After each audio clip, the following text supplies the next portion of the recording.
My name is Ernestina, and I'm 31 years old. Behind my simple title of security professional lies a world of undercover operations and high stakes investigations that my family never understood. All my life, I've tried to make my mother proud, only to face her constant disappointment. At my cousin's wedding last month, she introduced me to guests with a dismissive laugh. "She's just a security guard." The humiliation burned through me like fire, but they never expected to see me on the evening news days later. Before I share how my mother's mockery transformed into stunned silence, I'd love to know where you're watching from. Take a second to like and subscribe while I gather the courage to tell you everything. I grew up in a modest middle-class neighborhood in Boston, where expectations weighed heavily on my shoulders from an early age. Our family dynamic was shaped primarily by my mother, Diane, a formidable corporate lawyer whose perfectionist tendencies dictated the atmosphere of our home. Every discussion at the dinner table centered around achievement status and the importance of prestigious careers. My father, James, taught history at the local high school. He was kind and supportive, but his voice was often drowned out by my mother's stronger personality. My younger sister, Rachel, seemed to absorb our mother's ambition naturally. She excelled in debate club, graduated at the top of her class, and followed our mother's footsteps directly into law school. Their shared profession created a bond I could never penetrate, filled with legal jargon and mutual understanding of a world I wasn't part of. From an early age, I found myself drawn to a different path. While my mother pushed law school brochures across the table, I was secretly reading crime novels and watching detective shows. The complexity of security systems fascinated me. I'd spend hours thinking about how to protect people and assets from various threats. My room was filled with notebooks where I sketched security plans for imaginary buildings and analyzed fictional crime scenarios. "This is just a phase," my mother would say whenever she caught me watching true crime documentaries. "You'll grow out of this and focus on something with actual prospects." When college application season arrived, the tension in our house reached a breaking point. My mother had arranged alumni interviews at 3 Ivy League schools, confident that her daughter would follow the prestigious path she had laid out. "I've already applied to State University's criminal justice program," I told her one evening over dinner. The silence that followed was deafening. "Security work," she finally responded, her voice dripping with disappointment. "You want to spend your life checking bags at department stores. No amount of explaining about investigations, threat assessment, or the intellectual challenges of security work could change her mind." In her view, I was throwing away my potential. The argument that followed lasted weeks, but for once, I stood my ground. That September, while Rachel moved into her dorm at Yale, I began my studies at State University. College became my first taste of freedom. Away from my mother's disapproving gaze, I thrived in courses on criminal psychology, security protocols, and investigative techniques. My professors recognized my analytical abilities and encouraged my interest in the more complex aspects of security work. To gain practical experience, I took a job as a security guard at the local mall during my sophomore year. The position was exactly what my mother had mocked, checking bags, monitoring cameras, and walking patrols. But I approached it with dedication, learning the fundamentals of situational awareness and threat detection. "Still playing rent-a-cop?" my mother would ask during holiday breaks, never missing an opportunity to remind me of her disappointment. During these family gatherings, Rachel's internships at prestigious law firms were celebrated, while my small victories in my chosen field went unacknowledged. Graduation came with mixed emotions. Pride in my accomplishments battled with anxiety about proving myself in the professional world. With my criminal justice degree and 2 years of basic security experience, I began the challenging process of finding meaningful work in my field. The rejection letters piled up quickly. Without connections or an impressive pedigree, breaking into specialized security work proved difficult. Each unsuccessful application seemed to validate my mother's criticism. "You could still apply to law school," she suggested during a particularly difficult week after 3 rejections. "It's not too late to course correct." Just when my confidence was faltering, I received a call from Bradford Security, a prestigious private firm known for handling corporate and high-net-worth client protection. The entry-level position paid barely above minimum wage, but the company's reputation in the industry made it worth accepting. My first year at Bradford taught me more than 4 years of college. I absorbed everything I could from the senior team members volunteered for extra assignments and studied advanced security protocols in my free time. Slowly, I began to build a reputation as someone reliable, detail-oriented, and capable of thinking critically under pressure. When I successfully identified a potential threat to a client that others had overlooked, I received my first professional commendation. The small recognition meant everything to me, though. When I mentioned it during a family dinner, my mother merely nodded and quickly changed the subject to Rachel's first courtroom appearance.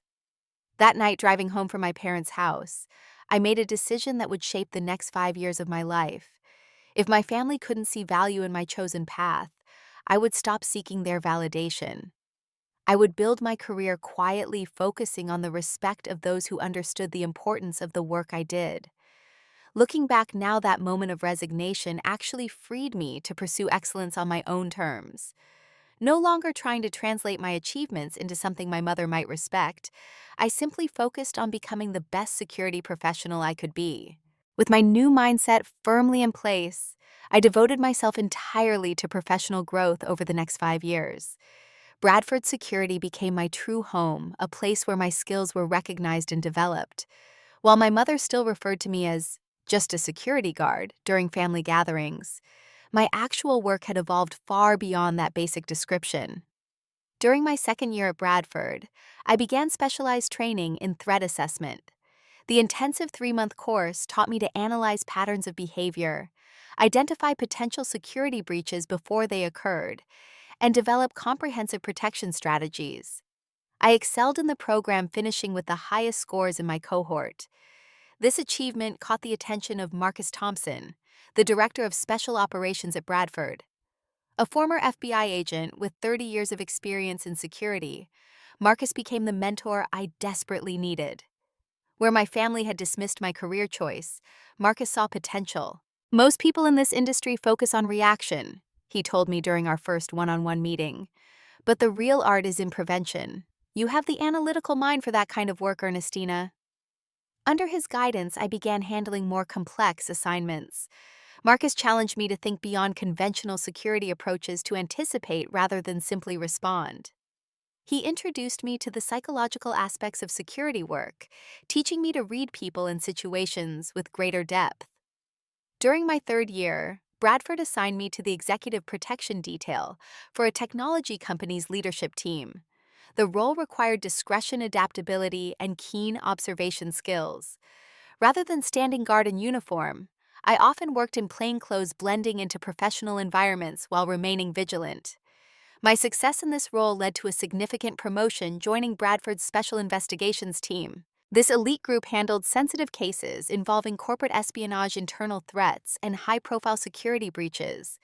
The work was intellectually challenging and offered the opportunity to develop skills in undercover operations. Throughout this professional evolution, I made a conscious decision to keep the details from my family. After years of having my career choice dismissed, I'd grown tired of trying to explain the complexity and importance of what I actually did. During holiday gatherings, when asked about work, I would offer vague responses that confirmed their limited understanding of my role. "Still at the security company?" my mother would ask. "Yes, still there." I would respond, omitting the promotions, the specialized training, and the increasingly sophisticated nature of my assignments. This created a strange disconnect between my professional and personal lives. At Bradford, I was known as a rising talent with exceptional analytical abilities. Colleagues sought my input on complex cases, and clients specifically requested me for sensitive assignments. Yet to my family, I remained just a security guard, a disappointment who had rejected a more prestigious path. My fourth year brought an unexpected opportunity, collaborating with the FBI on a case involving corporate espionage at a defense contractor. Due to Bradford's relationship with the company, our team was brought in to work alongside federal investigators. The case marked my first experience with formal undercover work, assuming a temporary identity to gather information about the suspected information leak. The operation lasted 3 months and resulted in the successful identification of an engineer selling classified designs to foreign buyers. The FBI agents I worked with praised my natural ability to maintain cover while extracting critical information. This validation from top law enforcement professionals strengthened my confidence in my chosen path. By my 5th year at Bradford, I had developed a solid reputation in the industry. Other security firms occasionally reached out with job offers, and former clients requested me by name for new assignments. Marcus had begun grooming me for a leadership position within the Special Investigations team. Despite this professional success, I still struggled with the disconnect between my work identity and family perception. Part of me wanted to finally make my mother understand the complexity and value of my career. Another part had grown accustomed to the separation between these aspects of my life and found freedom in lowered expectations. This internal conflict intensified when I was assigned as lead investigator on what would become the most significant case of my career.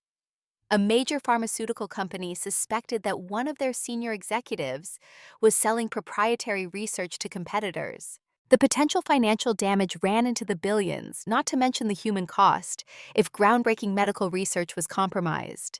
The case would require months of careful investigation, including extended undercover work within the company. As Marcus briefed me on the details, I felt both excitement at the professional challenge and a renewed pang of wishing my family could understand the importance of what I did. "This is the kind of case that defines careers," Marcus told me. "I'm recommending you because I believe you're ready for this level of responsibility." I accepted the assignment with determination, unaware that this case would eventually bridge the gap between my professional accomplishments and my family's perception in ways I could never have anticipated. 6 months into my undercover investigation at the pharmaceutical company, an elegant cream envelope arrived at my apartment. My cousin Brittany was getting married in 3 weeks, and I was invited to the celebration. Under normal circumstances, a family wedding would be a simple matter of checking my availability and sending a gift.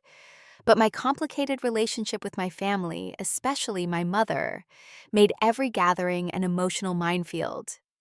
I sat at my kitchen table staring at the invitation and weighing my options. The wedding would bring together extended family I hadn't seen in years, along with my mother's professional circle, judges, lawyers, and business executives who had heard about me only through her dismissive lens. Part of me wanted to decline to protect myself from the inevitable questions about my guard job and the subtle comparisons to my sister's more prestigious career. Yet another part of me, perhaps the eternal optimist, saw an opportunity.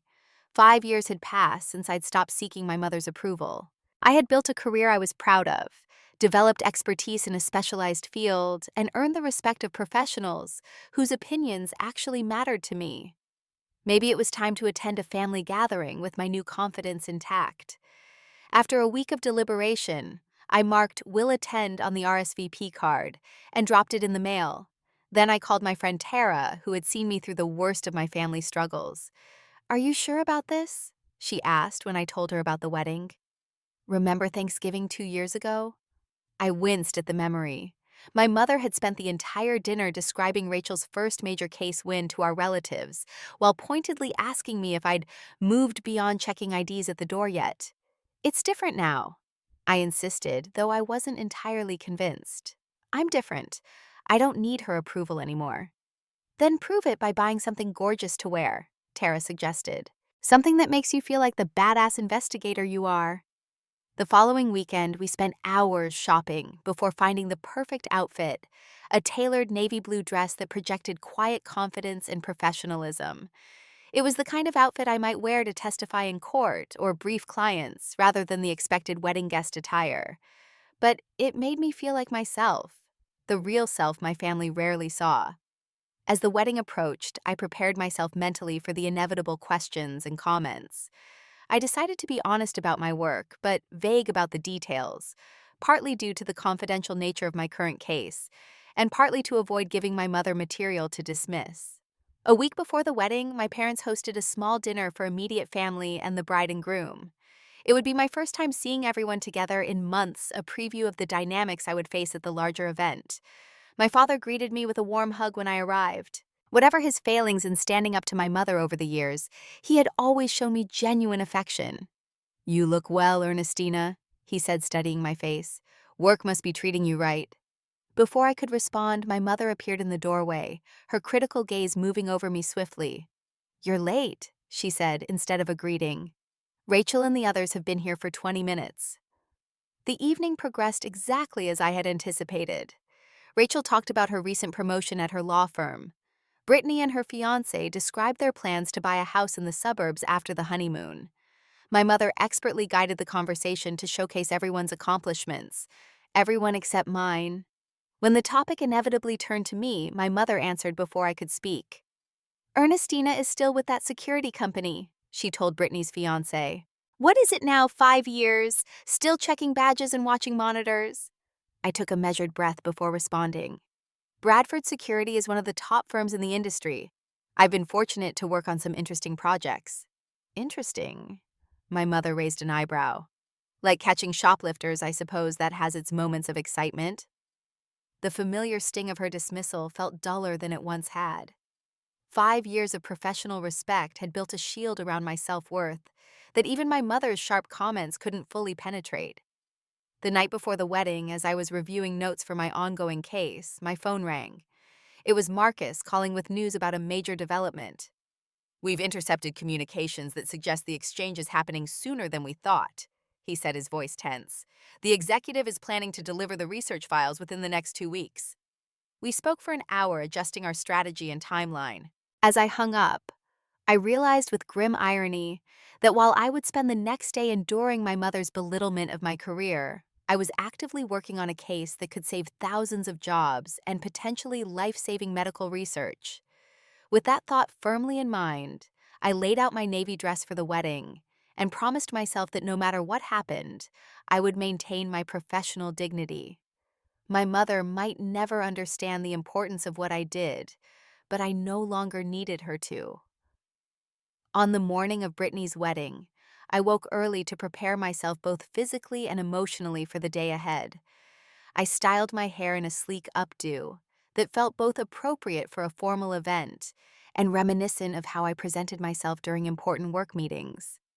My makeup was polished but subtle, designed to project confidence rather than draw attention. Looking in the mirror as I put on the navy dress, I reminded myself of who I had become. Not the disappointment my mother saw, but a skilled professional trusted with high-stakes investigations. This mental armor would be necessary for navigating the day ahead. The ceremony took place at 2 o'clock in an elegant downtown church.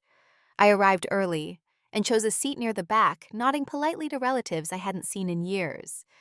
Several approached with the standard questions about my life, and I provided carefully crafted responses that were truthful but limited.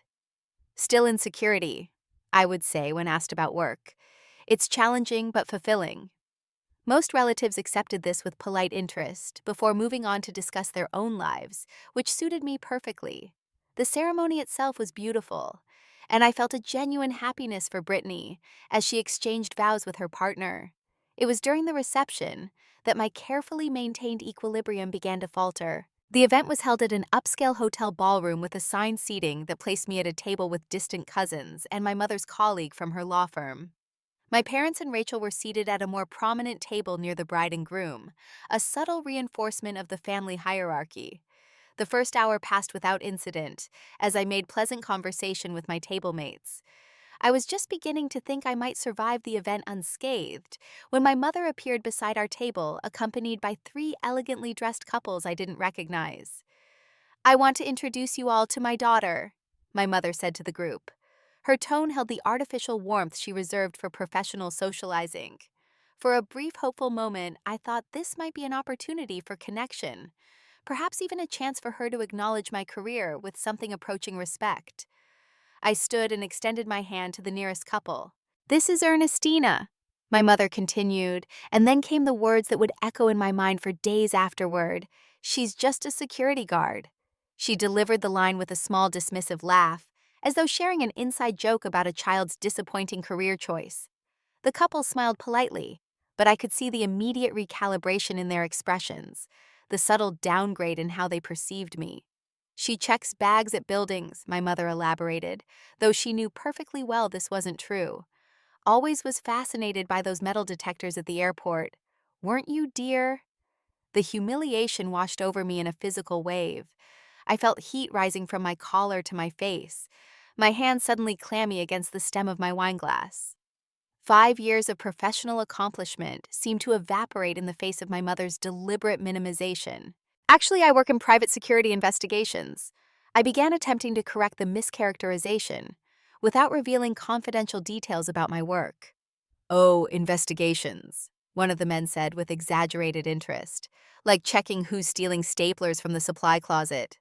The group laughed, taking their cue from my mother's amused expression. She didn't correct them or acknowledge the complexity of what I actually did. Mom, that's not what I tried again, only to be interrupted. Ernestina has always taken her own path. My mother said, her tone suggesting this was a diplomatic way of addressing my perceived underachievement. Rachel, on the other hand, just made junior partner at Harrington and Blake. She's handling the Westmore acquisition. I glanced across the room to where Rachel stood close enough to have heard the exchange, but studiously examining her plate of appetizers. Our eyes met briefly, and I saw discomfort there, but not enough to prompt her intervention. My father approached the edge of our group, catching the tail end of the conversation. He cleared his throat awkwardly.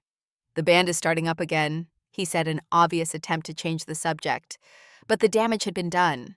The couples were already shifting their attention toward my mother, eager to hear more about Rachel's impressive career trajectory. I excused myself with as much dignity as I could muster and walked steadily to the restroom, maintaining my composure until I could lock myself in a stall. There, I pressed my forehead against the cool metal partition and focused on my breathing.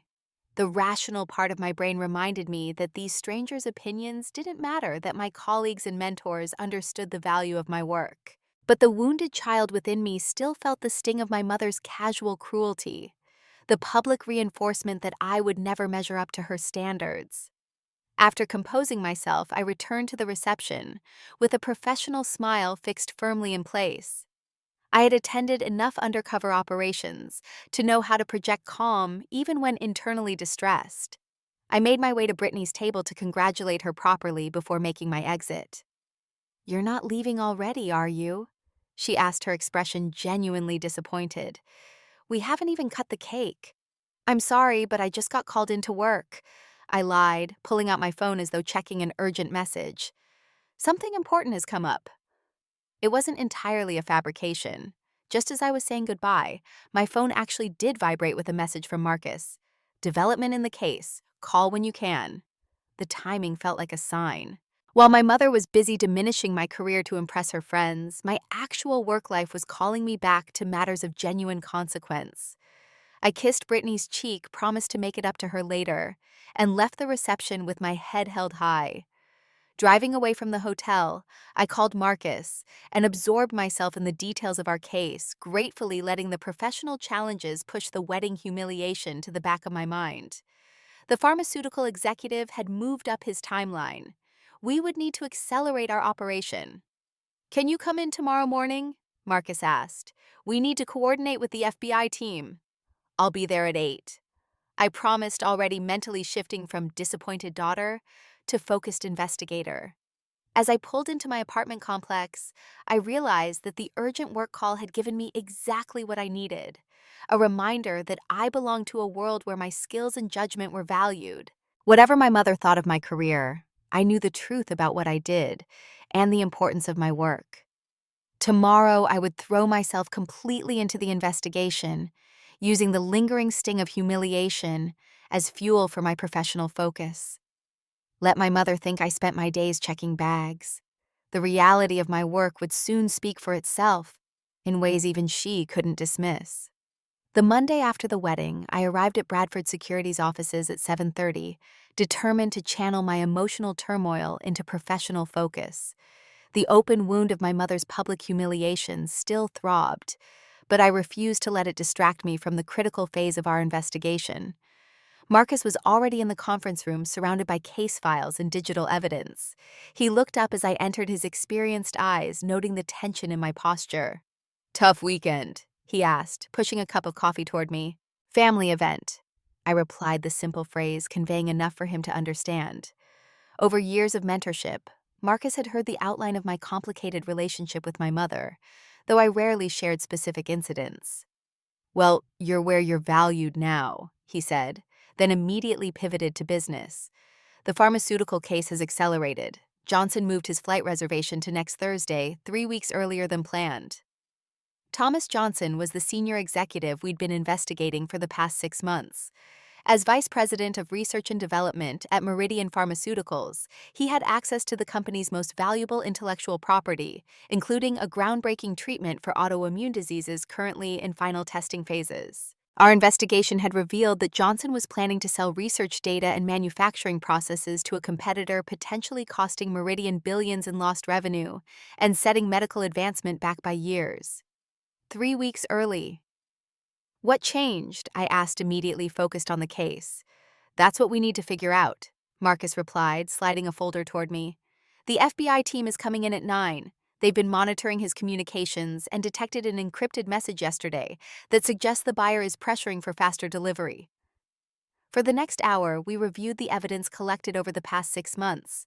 My role had been particularly crucial as I'd been working undercover as an administrative assistant in the executive suite, positioned to observe Johnson's movements and access certain documents without raising suspicion. The FBI team arrived precisely at 9, led by Special Agent Diana Rivera, a sharp-minded investigator I'd worked with on 2 previous cases. After exchanging greetings, we dove into strategy discussions. Based on the flight booking and recent communications, we believe Johnson plans to deliver the stolen research during a supposed conference in Zurich, Agent Rivera explained. "We need conclusive evidence before he leaves the country, or this gets exponentially more complicated." The next 72 hours became a carefully choreographed operation between Bradford Security and the FBI. While continuing my undercover role at Meridian, I focused on gathering the final pieces of evidence needed for an arrest warrant. This meant extended hours, careful documentation, and precise coordination with both teams. On Tuesday morning, I placed a nearly microscopic camera in Johnson's office during a staff meeting, positioned to capture his computer screen without being detected. That afternoon, our technical team intercepted an email with an encrypted attachment sent from Johnson's private account. By Wednesday, we had established a surveillance rotation, covering Johnson's home office and expected routes. I spent 18 hours that day between my undercover position and briefing sessions with the FBI team, running on caffeine and determination. The critical breakthrough came Thursday morning. Johnson arrived at the office earlier than usual, carrying a specialized external hard drive not issued by the company. From my desk outside the executive suite, I observed him downloading files while believing himself unobserved. The camera we had placed captured the file names clearly visible on his screen, proprietary research documents with highly specific naming conventions. I sent the live feed to our technical team, who immediately relayed it to Agent Rivera. Within an hour, she had secured the arrest warrant we needed. The plan called for Johnson to be arrested that evening as he attempted to leave for the airport. The FBI would lead the operation, with Bradford Security providing support and evidence management. Given my role in building the case, I was asked to be present during the arrest to help identify specific documents if needed. At 6:30 that evening, I positioned myself in the FBI surveillance van 2 blocks from Johnson's home. The tension in the vehicle was palpable as we watched him load his luggage into his car. Agent Rivera gave the signal, and 3 unmarked vehicles smoothly moved into position to block Johnson's exit from his driveway. The arrest itself was anticlimactic. Johnson offered no resistance when confronted with agents and the warrant. The hard drive was found in his briefcase, exactly as we had anticipated. Initial examination confirmed it contained the stolen research files. As the agents processed the scene, Agent Rivera approached me with an unexpected request. "We're holding a press conference tomorrow morning about this arrest," she said. "Given Bradford's central role in the investigation and your personal contributions, we'd like you to make a brief statement alongside the FBI and Meridian representatives." My immediate instinct was to decline. My work typically remained in the background, and my undercover experience made me cautious about public exposure. "Nothing that would compromise future operations," she clarified, sensing my hesitation. "Just a brief statement about the corporate security perspective and the importance of protecting intellectual property. 2 minutes maximum." After consulting with Marcus, who saw value in raising Bradford's profile through this high-profile case, I reluctantly agreed. The press conference was scheduled for 10 the following morning at the federal building downtown. I would speak briefly after the FBI and before the Meridian CEO. That night, I returned to my apartment after midnight exhausted, but satisfied with the successful culmination of 6 months of work. As I prepared for bed, I briefly thought about my mother's dismissive introduction at the wedding. If only she could see what just a security guard had accomplished today. Little did I know that within 24 hours she would. Friday morning arrived with a mixture of professional satisfaction and nervous anticipation. I had participated in many briefings throughout my career, but speaking at a televised press conference represented an entirely new level of visibility.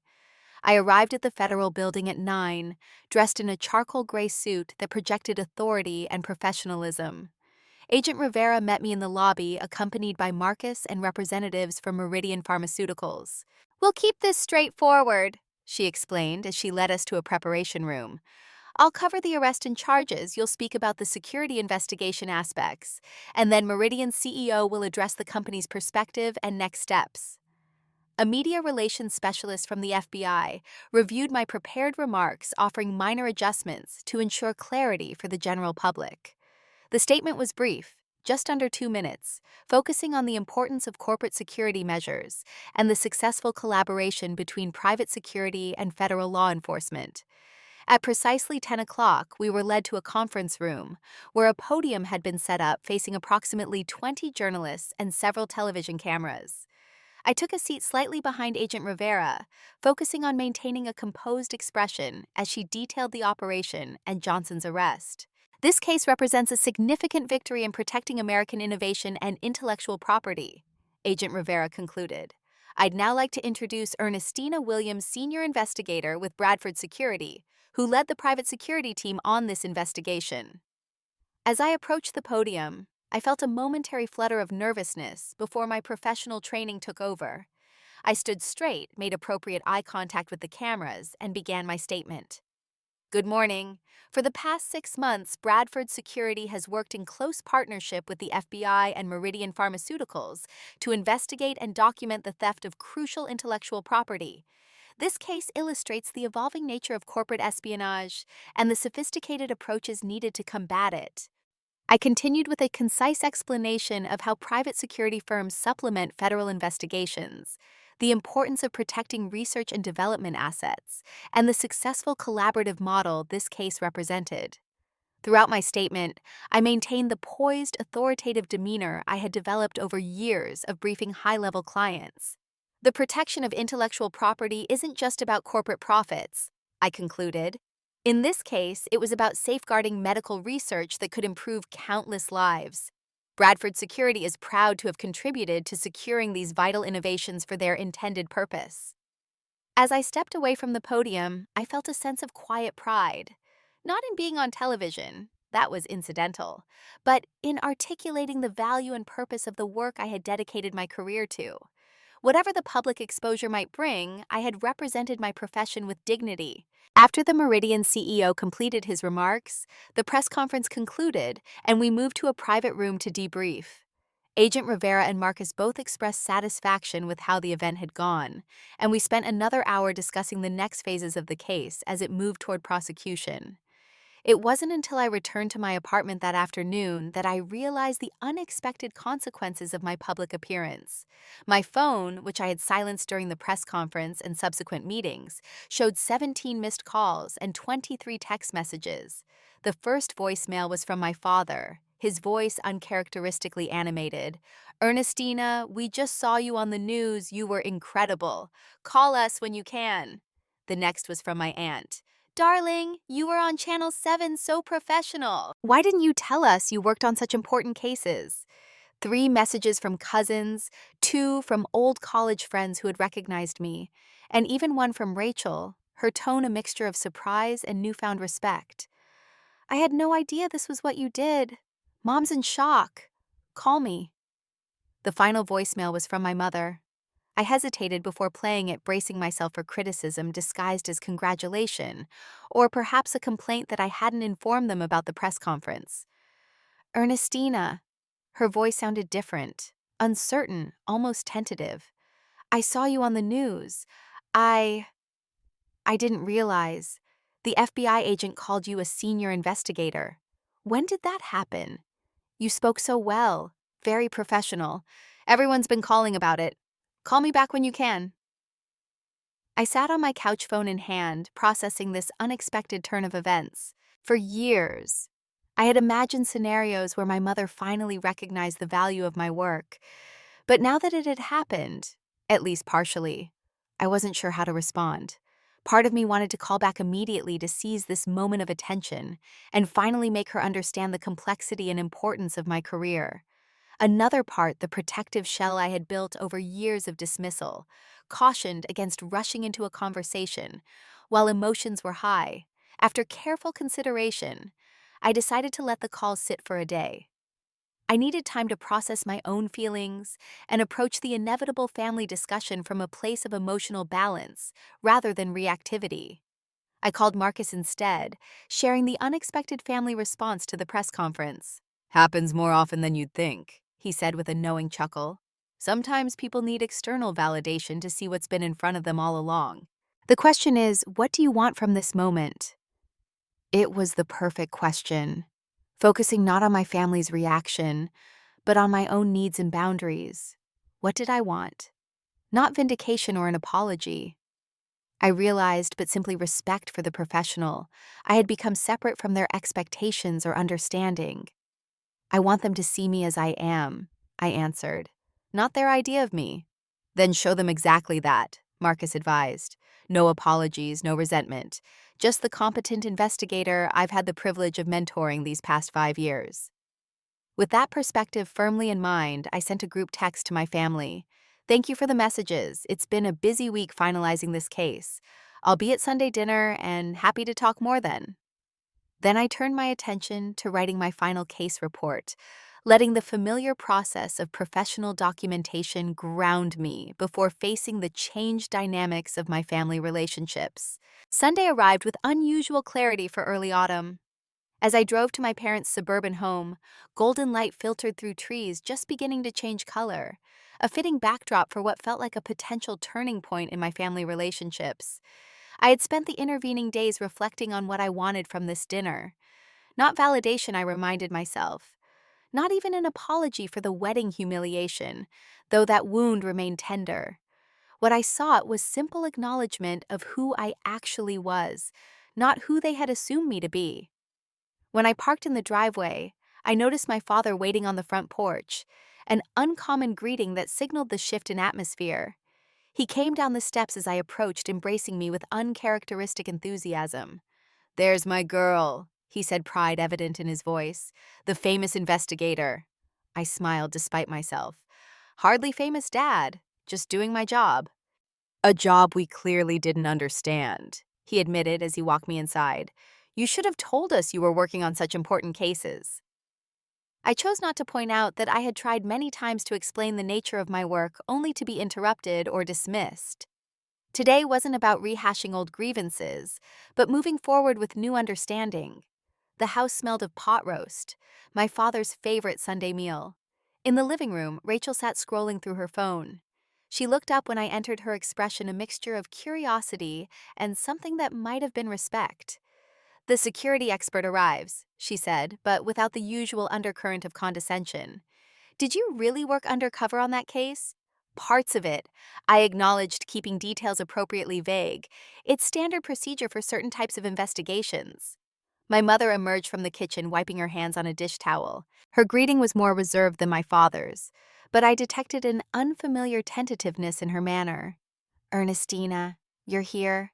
Dinner's almost ready." She paused, studying me as though seeing me for the first time. "You should have told us you were going to be on television." "It wasn't planned far in advance," I explained. "The press conference was arranged after the arrest." We moved to the dining room where the table had been set with the good china, another indication of the evening's special status. As we settled into our seats, I noticed subtle differences in how my family positioned themselves. Instead of the usual configuration that subtly reinforced the hierarchy with my mother at the head and Rachel beside her, they had placed me directly across from my mother, a position of equal conversational importance. My father served the food, peppering me with questions about my work that showed genuine interest rather than polite obligation. So, you've been with Bradford for 5 years now, and you're a senior investigator. What does that position entail? I explained the basics of my role, careful to emphasize the aspects that would translate to their understanding, without revealing confidential information. I lead investigations involving corporate security threats, intellectual property theft, insider threats, that sort of thing. We often work with law enforcement when cases involve criminal activity. And the FBI agent called you by name, my father noted. You must have worked with them before. On several cases, I confirmed. Bradford has a good working relationship with certain federal agencies. Throughout this exchange, my mother remained unusually quiet, listening with an intensity I rarely experienced from her. Rachel asked surprisingly thoughtful questions about how my security work intersected with legal proceedings, finding professional common ground I hadn't anticipated. It wasn't until dessert, apple pie with ice cream, that my mother finally addressed the elephant in the room.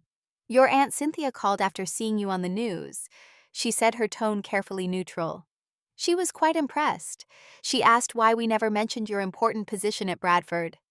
The opening was clear, but I chose my response carefully, avoiding both accusation and defensiveness. My work often involves confidential matters, I replied. I don't always share the specifics.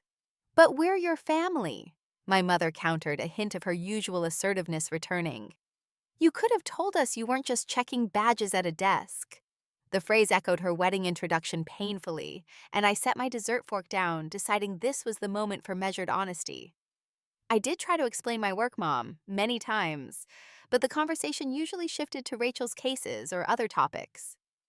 An uncomfortable silence fell over the table. My father looked down at his plate while Rachel studied her water glass with sudden interest. At Brittany's wedding, I continued, my voice steady, you introduced me to your friends as just a security guard. You told them I check bags at buildings. That was never my job, not even when I started at Bradford. My mother's expression tightened, defensive arguments visibly forming behind her eyes. But before she could speak, I continued. I'm not saying this to make you feel bad. I'm saying it because I want us to start fresh with a clear understanding of who I actually am professionally, not who you assumed I was. I didn't know, my mother began, her tone holding more defensiveness than contrition. You never made it clear that Diane, my father interrupted gently but firmly. I think what Ernestina is saying is that we didn't listen when she tried to tell us. It was perhaps the first time I could remember my father directly challenging my mother's perception. The surprise showed on her face as she fell silent. After a moment, she sighed, her shoulders losing some of their rigid posture. Perhaps I did make assumptions about your work. It wasn't what I had hoped for you, and I suppose I didn't look beyond that initial disappointment. It wasn't quite an apology, but from my mother this acknowledgement represented significant movement. I nodded, accepting the partial concession. I understand you wanted a different path for me, I said. But I've built a career I'm proud of. I work on cases that matter, that protect people and organizations from real harm. I'd like you to see that, even if it's not the future you envisioned. My mother studied me across the table, and for perhaps the first time I felt she was seeing me. The actual professional I had become, not the disappointed projection of abandoned potential she had carried in her mind. I suppose, she said finally, that there are different kinds of meaningful work in the world. From my mother, this philosophical concession was monumental. I smiled, allowing the tension to ease from my shoulders. There are, and I found mine. The conversation gradually shifted to other topics, but something fundamental had changed in our family dynamic.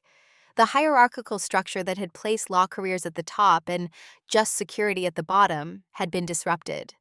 We were beginning to relate as adults with different but equally valid professional paths.